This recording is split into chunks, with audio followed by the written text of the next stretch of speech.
Okay. Hey everyone, and welcome back to the World of Warcraft video. Well, out of the frying pan and into the fire. This is going to be a fun one. You know, it's funny, I'm almost overconscious that this video can, you know, sort of set the tone for the year, and I really don't want it to be like that. So here's the deal. Just before we all broke for the holidays, Blizzard unveiled a really manipulative business practice that is... Oh, there it is, boys. There it is. Hey, guys, they're going away, but they might come back. But they're going away, so you've got to buy them now. Okay. Straight out of Mickey Mouse's playbook. Now, we then also began to see a bunch of the Activision-directed cost-cutting, along with a fresh report that gave us more background, and of course, often... Blizzard customer service concern is staff accept cash to exit Irish hub. I don't fully understand that. I'm not going to really make a comment on that. Companies, they choose to release bad news just before a major holiday or a big event. With Activision's and that's a classic growing. move because, yeah, the bad news is still going to sting, but people are going to be busy with other things. They're going to forget and all be back to normal.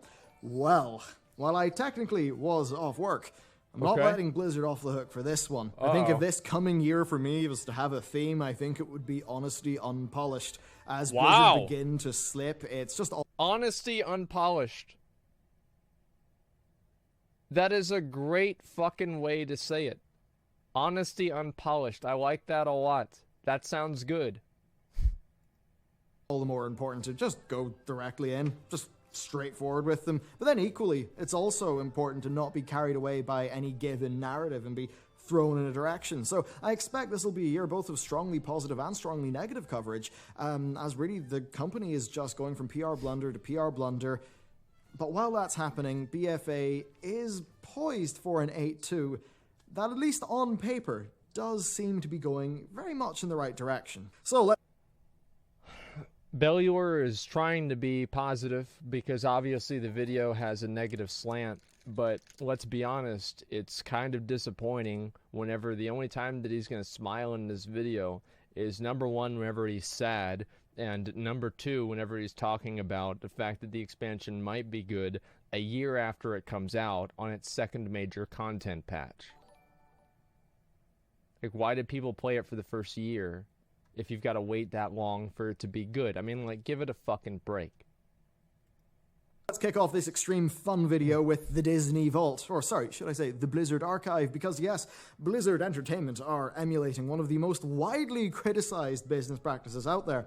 Disney would do this thing where they'd release their content for a few years after cinemas, and then they'd cease production, and they'd just halt releases for a number of years, only to then come out with a special edition re-release. And this practice would allow them to create artificial scarcity and additional sale events, and this is all at the expense of the customer's convenience. No wonder people would want to pirate their content, because after all, piracy is a symptom of a service problem. Now, Blizzard's mounts... I think that's partially true, but another thing that piracy is a symptom of is not wanting to spend money. So let me give you two different scenarios. Number one, you buy The Lion King. It's $24. Number two, you download The Lion King, it's free. There's a lot of people that don't just have $24 to throw around on The Lion King, and they're just going to download it for free. I think that companies and products and services that transcend piracy like Spotify are incredible. And whenever you think about the fact that Spotify is so good that many people stopped pirating content. They actually went from not paying for a service to paying for a service that they were already able to get for free because it was so good. I think Belluor is partially right, but there is a component to it that people just don't want to spend money. Sale for the winter has done something very similar, but just it's so on the nose it beggars belief. So the See You Later bundle features a number of store mounts, pets, and 3 transmog helms. Now, bundles have existed in the past, but well, the difference is that these are all being removed from the store after the event. Now, remember that paying to unlock an item, well, it's an item that's already in the game. There is 0 cost to it being on the store. So why remove it? Well, you remove it to create artificial scarcity. That's and right. to generate more purchases because players might be afraid that it's their last chance to own these mounts. Now, look, Let me show you guys how this used to work. Okay, this is a scam that I did back whenever I was 16. I've talked about this before, right? And it's creating artificial demand, which is the other way around, but it's a little bit it's pretty much the same thing. Like, let's say you have something you want to sell on the auction house. You want to sell this item, but nobody's buying it. So here's what you do: is you make a character, and you put the item on the auction house on one character, and then you make a second character, and then you type in trade chat that you want to buy the item for a price that's higher than you had listed the item for on the auction house.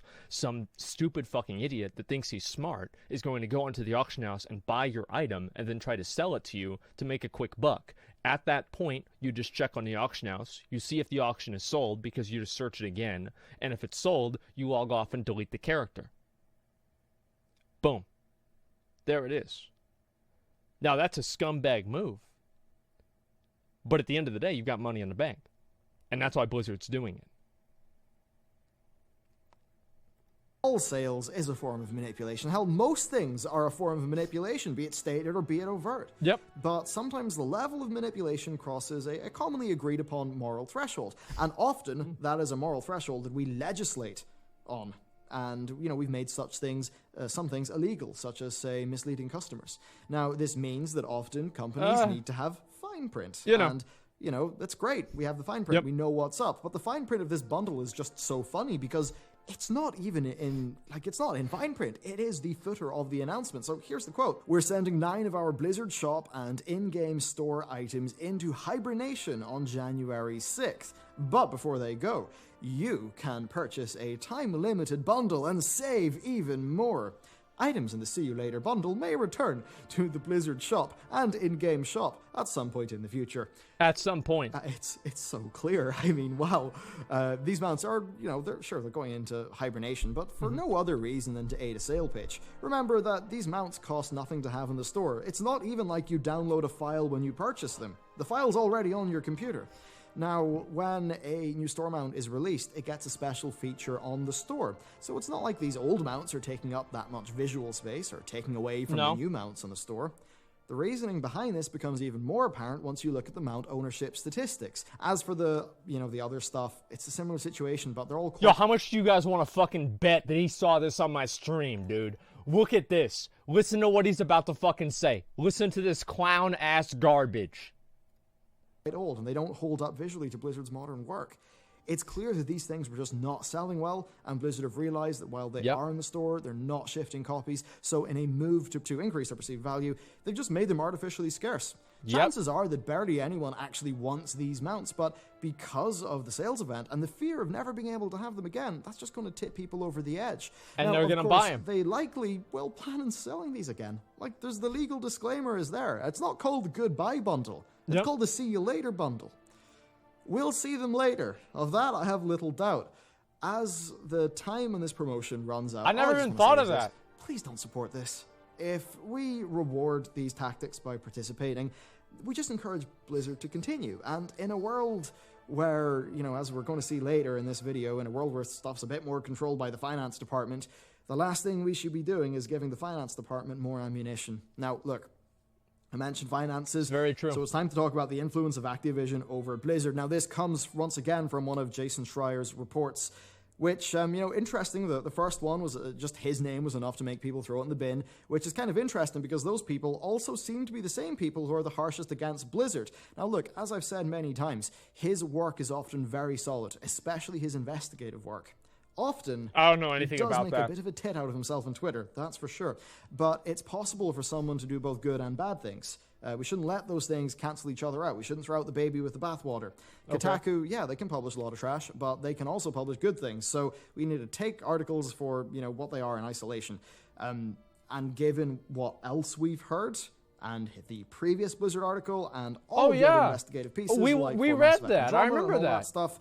Yeah. Yeah, this stuff is fairly accurate. So even if you don't like the messenger, I think it's worth paying attention to the message. That's a good the news point. broke via Eurogamer that Blizzard were expanding a voluntary redundancy program in their Irish offices, mainly affecting support staff. Now, the idea is that you get someone to leave of their own volition by essentially taking a deal. Now, for the staff, it's good because they get quick money, and that's brilliant if they want to make a career change, but they're also worried about their stability. For the company, it means that their least dedicated staff feel free to leave, and it means they don't have to lay people off, non-voluntarily, and that seems can like be a really win-win. expensive. And of course, by having those people go, it decreases their monthly burn rate.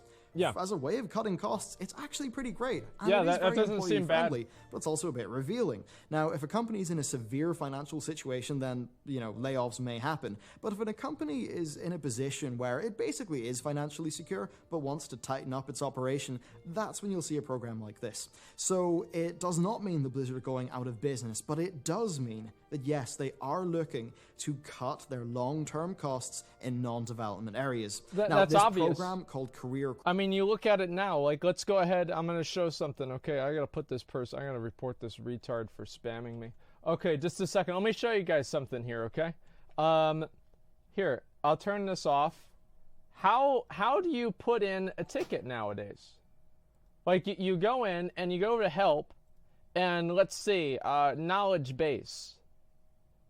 All right, well, it doesn't even load, so that's a good start right here. We're going to pause this real quick. And we go and we look at, these are just tickets that I've put in. Let's see, character stuck. So there's no ticket here. Open a ticket. So let's try to open a ticket. Account. In-game issues. So items and mail. Let's see here. Item restoration. That just takes you directly over to a web page. Loot drop problem. Let's see. You can actually get a web ticket for that one. A loot drop problem. That's one. Mail return request. You can get a ticket for that one. And let's see. Weekly chest problem. You can get a ticket for that one. Now you go over to these, the quests and achievements. Stuck on a quest, it sends you over to Wowhead. That's the first thing. Problem with an achievement, go to Wowhead. And report a bug, probably, I don't know what that does. Character problem. Character undelete. Actually, you know what? Now that I see these are, this isn't as bad as I thought it was. Yeah, no, never mind. This isn't as bad as I thought it was. Like, I thought there were a lot more of these that were just like, they took you to just like these systems. It looks like they actually do have a lot of these. Oh, I guess there is that now. Appeal, name change, all that stuff. Yeah, I guess there are more tickets that you can post. I'll take that back. I take that back completely. It seems like, obviously, it doesn't seem like they are as transparently trying to remove interactions between GMs. Yeah, it was worse. Well, it's worse, right? But it's not as bad as I thought it was. Crossroads has actually existed for years. The only thing that's new is they are offering it to a wider segment of staff, including more junior staff, and it seems to have had its financial benefits be increased. Now, this is all backed up by Jason's report, which again is sourced from many Blizzard employees. So, as we found out last time, Blizzard's new Activision transplant CFO told employees at an all-hands meeting that their big goal is to cut costs and shift more product. And this has resulted in the layoffs that I mentioned. What are they going to say? I love it whenever they have these meetings and they're like, hey, our plan is we want to spend less money and save more money. That's what we're going to do. And so here's what we did. That's it, boys. It's like, what do you think they're going to come in there and say? They're like, oh, yeah, so we thought about, like, let's waste, like, 10% of our income this year on bullshit. Like, let's actually get a giraffe for the campus. So whenever people get bored during lunch, they can go look at the giraffe. And everybody's like, wow, that sounds awesome. Let's do that. And it's like, of course they're going to make more stuff and save more money. The guy that doesn't come out and say that gets fucking fired. Earlier, as well as the scaling back of Heroes of the Storm development and the sudden axing of its esports plans which, seemingly as of BlizzCon this year, were poised to go ahead. And that does make me think that this very much is a transition period that is ramping up. Now, on that topic, Jason's sources report... Just want to say again, pulling the plug on Heroes of the Storm was a good decision by Blizzard. Okay?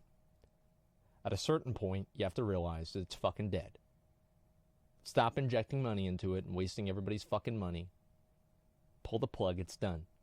I know all these people, now that Heroes of the Storm, they ended Heroes of the Storm, they're acting like, oh, that was my favorite game. No, it wasn't, you fucking idiot. You only played it to get the mount for WoW. You never liked the game. Most people didn't like the game. They brought the game out at the wrong time, in the wrong market, in the wrong way. It was the wrong game. Period. Some people enjoyed the game. But don't pretend. It's like whenever somebody fucking dies. You know, whenever somebody fucking dies, this is what I hate. Everyone talks about how great they were. Some people die, and they were a piece of shit. And it's okay to say that. You don't have to pretend like, oh, you know, this was my best friend. I cared about this person so much. No. At a certain point, sometimes bad decisions are made for a good reason. Sometimes bad things happen for a good reason. And that, no, it's not, hopefully it's not going to be the hurricane situation, okay, guys? Give it a break, all right? I'm not going to get, I don't think I'll get in trouble for that one. I don't know, it's like really annoying, because like somebody will die in like a high school or something like that, and this happened like in my high school, and everybody acts like they knew this person. It's like, I know these people, like they didn't know them. You didn't even like this guy, but you're just acting like you knew them and you like them because it's going to get you sympathy, and you want this for like some sort of fucking, you know, point system to make you feel righteous and good. Give it a fucking break. It's so annoying. And the same thing happens, I think, with Heroes of the Storm. Heroes of the Storm died. Everybody acts like Blizzard's the bad guy and they made the wrong decision. Blizzard, good job. Did it suck that you made a lot of people lose their job? Yeah, it did. Could you have done that better? Probably, yeah. But overall, it was the right decision. Virtue signaling. Exactly. I don't like using that word because it's very charged. But what is a better example of it than that? Internal rumors of layoffs in the new year. Now, that's interesting because layoffs being, you know, talked about in this way, that doesn't seem voluntarily, like it's a voluntary thing, like in the Cork office. So, yeah, okay. What we see is non-development roles being axed while they try to hire more development roles. They're cutting. They didn't lose their job. They moved developers to other projects.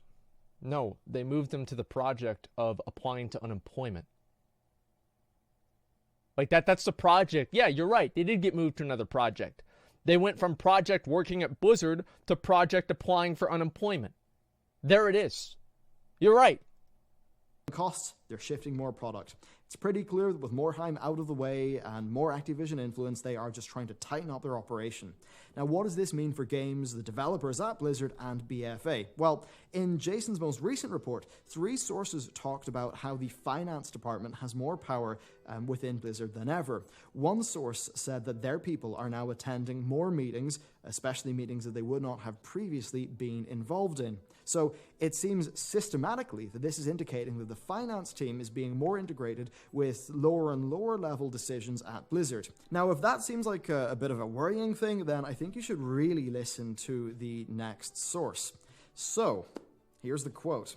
A lot of decisions now are being driven by business folks, marketing and finance folks. Okay. There's a real struggle now between developers and the business people.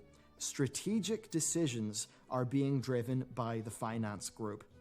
And that's the worrying bit. Strategy. That's the long-term vision of the company. That's the direction that the ship is sailing in. You know, this is affecting things such as... I just want to say one thing. This is exactly what the Steve Jobs video said. That is literally exactly what the Steve Jobs video said. And it's not a surprise. At all. The scope of a game. Not only the resources that can be allocated to a given project, but the actual likely design of a project itself such that it would require fewer resources. Now, it's time to talk about the 80-20 principle. Generally, it asserts that 80% of the result comes from 20% of the work. And that's why I only put in 20%. Here's an example. With my time, I might spend 70 hours a week working on the channel. Maybe only 20% or 10 of those are actually you spent pass writing. Anyway, everything's and ultimately, writing is the single most important thing that I do for the channel. another way of framing the 80-20 principle is saying that perfection is the enemy of just good enough. It's the idea that at a certain point, working in something just doesn't make sense. You should just launch it out there and move on. That's true. Now, these are principles that personally I live my life by, but they have their dangers.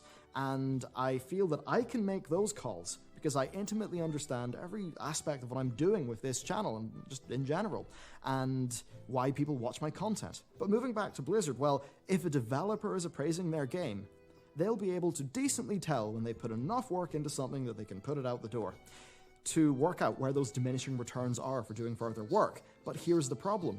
A developer who has great understanding of their game can do that. But if that appraisal is being done by people who are above the developer and are not in a development role and don't really have that great of an understanding of the game, they're going to struggle to make as good a call in that situation. Essentially, finance people having too much control over the game design strategies of Blizzard is very likely not going to be good for the quality of their games. Now, I'm sure you've ran into the video of Steve Jobs talking about John Scully's disastrous tenure at Apple, and I think it is actually hey, how about that video? It's worth listening to. Wow. So let's roll it. John came from PepsiCo, and they at most would change their product, once every 10 years. I mean, to them, a new product was like a new size bottle, right? Oh, yeah. So if you were a product person, you couldn't change the course of that company very much. So who influenced the success of PepsiCo? The sales and marketing people. Therefore, they were the ones that got promoted, and therefore they were the ones that ran the company. Well, for PepsiCo, that might have been okay, but it turns out the same thing can happen in technology companies that get monopolies, like, IBM and Xerox. If you were how many other MMOs are there? Product person at IBM or Xerox, so you make a better copy or a better computer. So what? When you have a monopoly market share, the company's not any more successful. So the people that can make the company more successful are sales and marketing people. And they end up running the companies. And the product people get driven out of the decision-making forums. And the companies forget what it means to make great products. Sort of the product sensibility and the product genius that brought them to that monopolistic position gets rotted out by people running these companies who have no conception of a good product versus a bad product. They have no conception of the craftsmanship that's required to take a good idea and turn it into a good product. And they really have no feeling in their hearts, usually, about wanting to really help the customers. So that's talking about Apple and Pepsi, but as applied to gaming, my worry is that the developer's first goal is to create something that's fun and that's engaging. They're going to design that from first principles, guided by an understanding of their players' emotional experience and how that drives them to play the game more. When the marketing types are driving these decisions, well, they want to also create something that's fun and engaging. They're not actually demon vampire people. Well, it engages people's wallets. They're going to go and look at old numbers, and they're going to work out what the most cost-effective way is based on what has previously worked. And that's really the crux of it. Creatives make new numbers. Business people follow old numbers. As the business gets more involved, we're likely going to see a decrease in innovation and an increase in content that's strongly following the 80-20 principle, but with that 80-20 analysis maybe not being done by people, well, maybe by people who don't know the 80 from the 20. Is BFA a good example of the 80-20 rule? I would say so. It seems like 80% of the game was done. That's the struggle that Blizzard's developers face, and if they're not careful, the company's going to lose its unique status within the industry. Just look at Activision. They streamlined their business to be a small number of IPs. Large segments of their revenue come from something like, say, Destiny 2. And if those franchises, if any of that small number of franchises that they have start to struggle, you're going to see a big hit on the company. Now, I don't exactly want to bring in stocks at the minute because, like, especially if you look at, say, the FANG stocks, they've all went down. The markets have not been we've good seen over the all last this. So as much We've as seen we can this. say, look at Activision Blizzard, it's trading at 50% of its value. It is also worth bearing in mind that, I mean, we seem to be in a bear market, put it that way. So definitely that should be something to take with a pinch of salt. That means that there's bears in the market. That's really the point here. With this video, I know it's like one of the first ones of the new year. It's when we all want to feel happy about the future and all of that stuff. But at the end of the day, when I see Blizzard do something like the Blizzard Vault, I can't not talk about that. You know, if I admit that, I feel like I'm doing I just feel like I'm doing everyone wrong. So, yeah, there you go. I guess a pretty hardcore video, right? Hopefully, stuff like this won't happen as much in the future. I wish I could say that I thought that was likely. I don't really think I do. I'm generally quite worried right now about where things are going to go. One thing I do know for sure, it's going to be an interesting year to follow Blizzard, to do coverage for them. There's going to be a lot to talk about. I think my worry is that it's going to be the stuff that I feel compelled to talk about because I think it's a problem, and not the stuff that I feel compelled to talk about because it's like passionate and exciting, and that's ideally what this channel exists for. So let me know what you think about all this stuff down in those comments. As much as this is a bit odd, I hope you're... There it is. I mean, like, that's basically the way that I think a lot of people have been seeing the game go. I mean, let's be honest. I think everybody's expected this. Everybody has thought this. This is all the way it's been for quite a while, and I didn't get the fucking mount. I hate Blizzard. So basically, like, I don't know. That's the way that I feel about it, okay, is that, like, this video is obviously really good. I completely agree with almost everything that he was saying. And I'm not surprised that so many people that are working at Blizzard are kind of speaking out about it because they're frustrated about what's happening. And I don't really know, like, kind of if this is ever going to change or any of that kind of stuff. F camera? Man, why does nothing ever work, man?